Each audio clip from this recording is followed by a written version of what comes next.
High culture is a term used to describe cultural objects that a society values as being the best examples of art, literature, music, history, and philosophy. It's what a society considers to be representative of its overall culture. Think of it as the best of the best when it comes to cultural achievements in everyday conversation.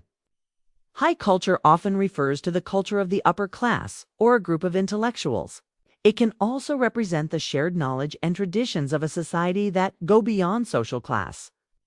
However, in sociology, high culture is often contrasted with low culture, which includes popular culture forms that are common among less educated social classes. Interestingly, even people in the upper classes often enjoy aspects of low culture. The term high culture was first introduced by Matthew Arnold in his 1869 book, Culture and Anarchy. Arnold defined culture as the pursuit of human perfection, through the knowledge of the best that has been said and thought in the world.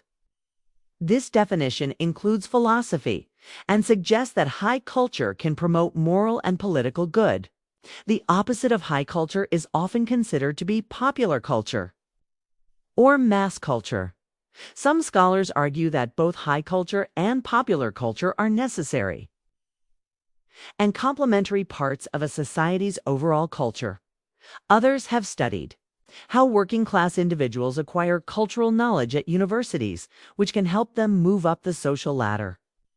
In the United States, some have focused on defining high culture through the study of classic Western literature. One media theorist suggests that, unlike popular culture, classic works of high culture explain the cultural systems that created them. He also argues that mass culture is different from high art because individual works of mass culture are less important than the broader cultural trends that produce them. Cultural values play a big role in how we see power and status in society. They determine what a society considers important or worthy of respect. Different cultures might emphasize things like wealth, education, or social connections as signs of high status. Cultural norms also dictate how power should be used, shaping expectations and standards within a society. Power and status are essential in shaping relationships between people, influencing their behaviors, actions, and attitudes. Power dynamics exist in all types of relationships, whether they are family, romantic, or professional. People with higher social status often have more power in relationships, allowing them to influence decision-making. However, power and status can also lead to conflict. If one person feels controlled or unable to make their own decisions, societies are often organized around hierarchies of power and status, which contribute to the formation of class structures and affect social mobility.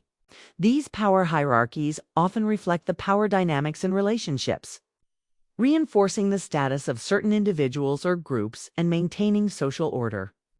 How people see their own power and status can greatly influence their sense of self and identity.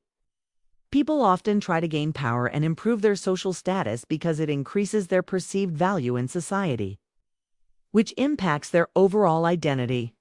Power and status also play a crucial role in shaping a person's class identity, which is a significant part of their overall identity.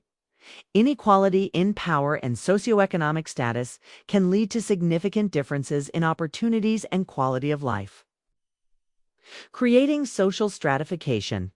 These inequalities often result in systemic discrimination or bias, contributing to social tension and conflict. The fight for equality often aims to rebalance power and status by advocating for equal opportunities and fair distribution of resources. Culture influences our beliefs and behaviors. Someone who grows up in the United States will be different in many ways from someone who grows up in China, Sweden, or Nigeria.